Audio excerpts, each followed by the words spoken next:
Before appellate tribunal.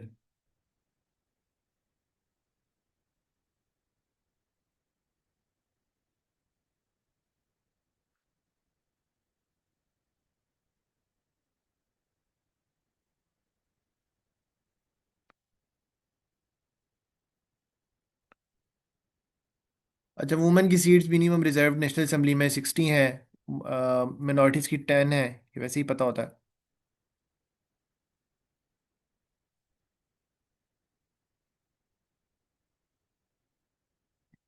Presiding officer में law and order maintain करना responsibility होती है पोलिंग स्टेशन के अंदर प्रिजाइडिंग ऑफिसर की। और जो काउंटिंग ऑफ वोट्स है,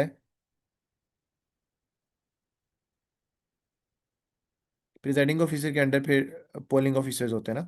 काउंटिंग ऑफ वोट्स जो है एट ईच पोलिंग स्टेशन, वो कैरी करता है प्रिजाइडिंग ऑफिसर।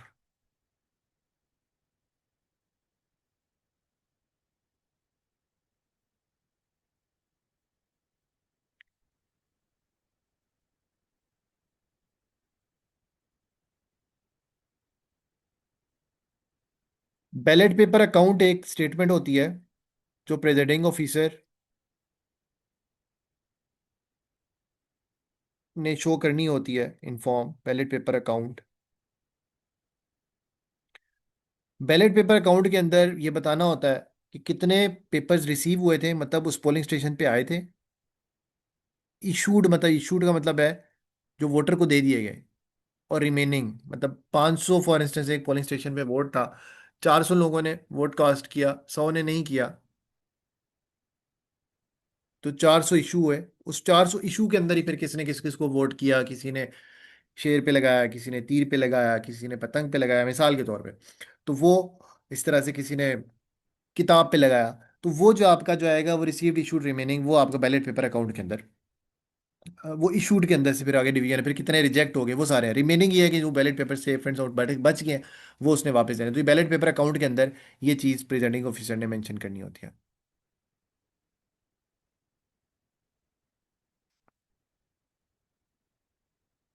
पोस्टल बैलेट्स जो होते हैं ना, पोस्टल बैलेट्स वो सरकारी मुलाजमीन या जो ऑफिशियल ड्यूटी पे होते हैं, जो नहीं कर सकते वोट कास्ट, तो उनको पोस्टल बैलेट्स दिए जाते हैं कि वो वोट कास्ट करें, और ये पहले वोट कास्ट करवा लिए जाते हैं। लेकिन ये फाइनल कंसोलिडेटेड रिजल्ट के अंदर इनका पोस्टल बैलेट इंक्लूड होते हैं, उससे पहले इनका जो काउंट है वो नहीं शो होता।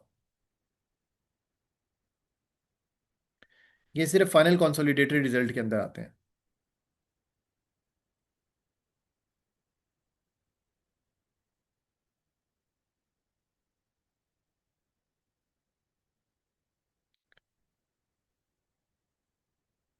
रिकाउंटिंग ऑफ वोट्स जो है ना, वो होती है election commission. Recounting of votes होती है रिटर्निंग ऑफिसर के सामने, या तो इलेक्शन कमीशन के सामने होगी या रिटर्निंग ऑफिसर, मतलब फॉर इंस्टेंस तो रिटर्निंग ऑफिसर। तो मोस्टली रिटर्निंग ऑफिसर के सामने ही रिकाउंटिंग ऑफ वोट्स होती है। वो एतराज लग जाता है तो वो फिर वही होती है। और रिकाउंट जो है ना, रिकाउंट की रिक्वेस्ट होती है, रिकाउंट तभी वैलिड होता है, रिकाउंट रिक्वेस्ट तभी इंटरटेन की जाती है कि जहां मार्जिन ऑफ विक्ट्री जो है ना, वो less than 5% of poll votes हो। Margin of victory national assembly में तकरीबन 8,000 वोट, मतलब अपर लिमिट 8,000 वोट है। और प्रोविंशियल असेंबली में 4,000 वोट, अगर ये कैंडिडेट्स के दरमियान डिफरेंस है जीत का, तो फिर रिकाउंट हो की जो रिक्वेस्ट है वो अप्रूव कर ली जाती है। फाइनल इलेक्शन रिजल्ट जो है वो इलेक्शन कमीशन ने 14 दिन के अंदर पब्लिश करना होता है। फाइनल इलेक्शन रिजल्ट पोलिंग के 14 डेज के अंदर।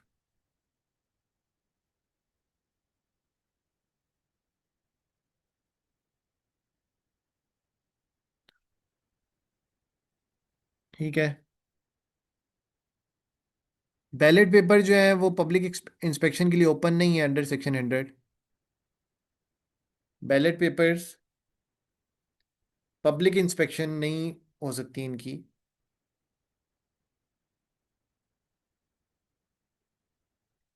ये चीज़ मेंशन है सेक्शन 100 में।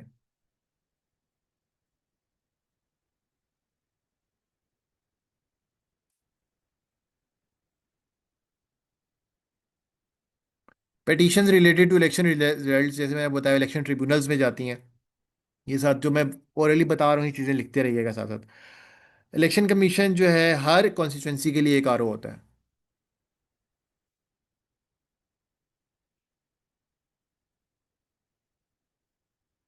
आइडियल डिस्टेंस पोलिंग स्टेशन और वोटर के दरमियान जो है 1 किलोमीटर है। अर्बन कॉन्स्टिट्यूंसी में मैक्सिमम डिस्टेंस जो है वो 3 किलोमीटर हो सकता है। अर्बन एरिया है, पोलिंग स्टेशन और वोटर्स का जो डिस्टेंस है ये मैक्सिमम 3 किलोमीटर हो सकता है, इससे ज़्यादा नहीं होना चाहिए। प्रिजाइडिंग ऑफिसर को जो है वो अपॉइंट करता है रिटर्निंग ऑफिसर, पीओ जो है। पीओ अच्छा पोलिंग ऑफिसर भी होता है, प्रिजाइडिंग ऑफिसर पीआर लिख देते हैं। पीआरओ जो प्रिजाइडिंग ऑफिसर है, इसको अपॉइंट करता है RO.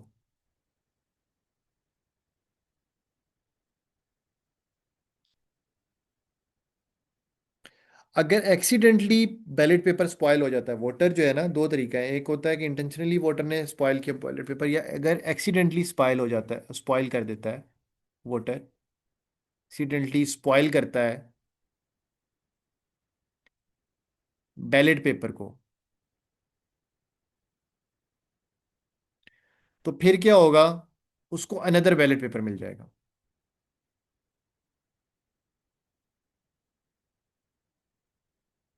He would get another ballot paper.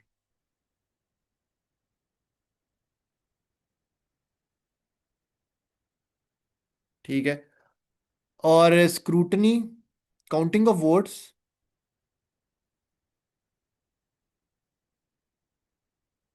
Votes और इसके अलावा scrutiny of nomination paper. Counting of vote तो हर पोलिंग स्टेशन पे होगी, तो scrutiny of nomination paper, scrutiny of nomination papers और काउंटे वो वोट के मौके पर ना, या तो कैंडिडेट खुद मौजूद हो, कैंडिडेट और हिज पोलिंग एजेंट का होना लाजमी है। मे भी होना चाहिए। कभी अगर ना हो तो फिर उनके एब्सेंस में हो जाता है। पोलिंग एजेंट पीए, ठीक है, पोलिंग एजेंट ये होना लाजमी है। तो नॉमिनेशन पेपर की स्क्रूटनी के टाइम पे तो अगर कैंडिडेट खुद ना हो, जैसे बड़ पार्टी के लीडर्स होते हैं मुख्य, जब तो उनके जो चीफ पोलिंग एजेंट होते हैं, या वैसे भी हो तो चीफ पोलिंग एजेंट जो होता है उनका, उन्होंने नॉमिनेट किया होता है हल्के में, हमारा ही सबसे बड़ा है पोलिंग एजेंट है मेरा, तो वो कर देगा। अच्छा, इम्पर्सोनेशन, इम्पर्सोनेशन का मतलब ये होता है कि आप बंदा वो नहीं है, वो आप किसी और की जगह वोट डालना चाहें, अगर इम्पर्सोनेशन करता है कोई बंदा वोट डालते हुए किसी की जगह पे वोट डालना है की कोशिश करता है, तो उसकी जो सज़ा है वो 3 इयर्स और फाइन है, या बोथ। फाइन कोर्ट डिसाइड करेगी, या बोथ।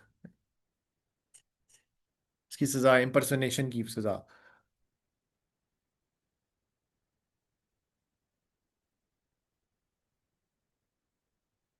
अच्छा, अगर पोलिंग स्टेशन पे, कोई पोलिंग स्टेशन है वहाँ इरेगुलरिटीज आ गई हैं,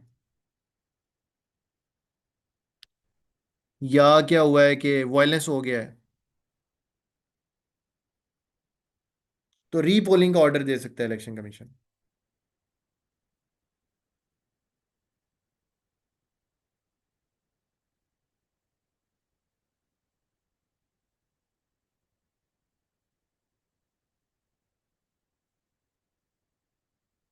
वुमेन एंड माइनॉरिटी की जो सीट्स है ना, वुमेन एंड माइनॉरिटी, वो प्रोपोर्शनल रिप्रेजेंटेशन,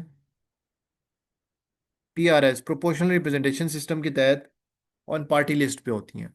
मैंने आपको बताया कि प्रोपोर्शनल रिप्रेजेंटेशन कितने परसेंट वोट लिए हैं, तो उस हिसाब से सीटें डिवाइड हो जाएंगी।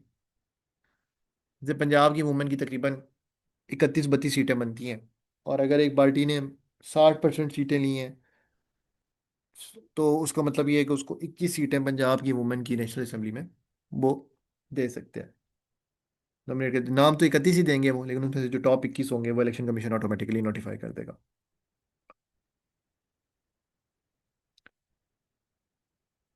अगर सीट वैकेंट सीट हो जाए ना किसी भी वजह से, तो जो बाय इलेक्शन है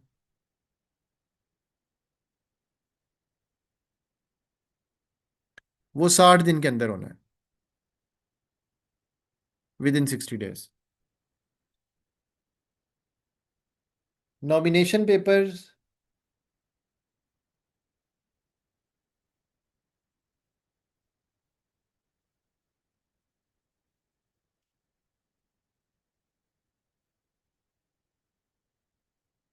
एक प्रपोजर होता है।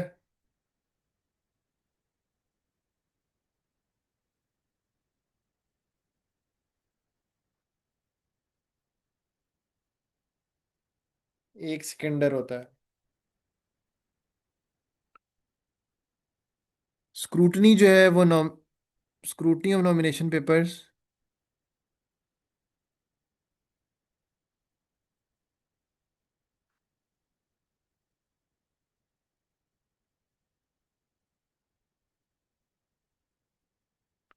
स्क्रूटनी ऑफ नॉमिनेशन पेपर जो है ये आरओ करता है।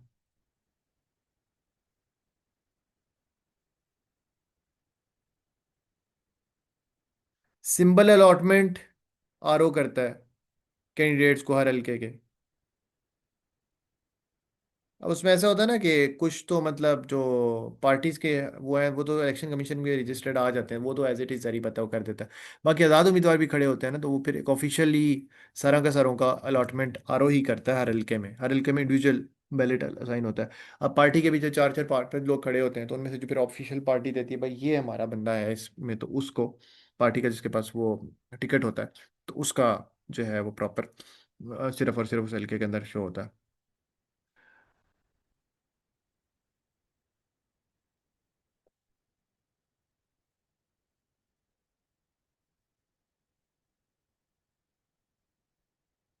फाइनल लिस्ट ऑफ वोटर्स जो है, फाइनल लिस्ट ऑफ वोटर्स, वो इलेक्शन कमीशन के ऊपर जिम्मेदारी के 15 दिन पहले वो दे के देगा। 15 days बिफोर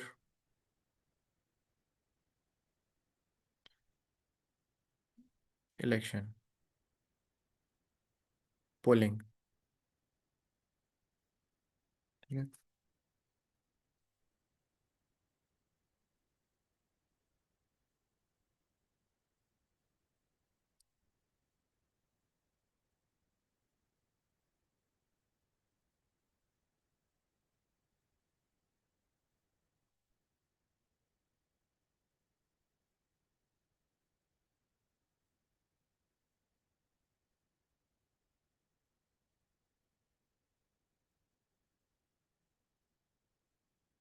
नेशनल असेंबली की जो वुमेन की रिजर्व सीट है,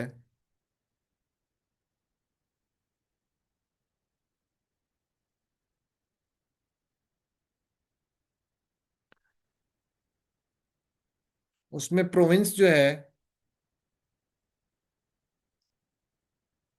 वो सिंगल कॉन्स्टिट्यूंसी होता है, कंसीडर होता है।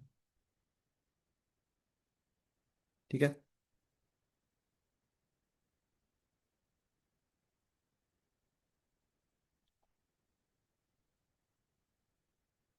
ठीक है, अभी इतना ही था।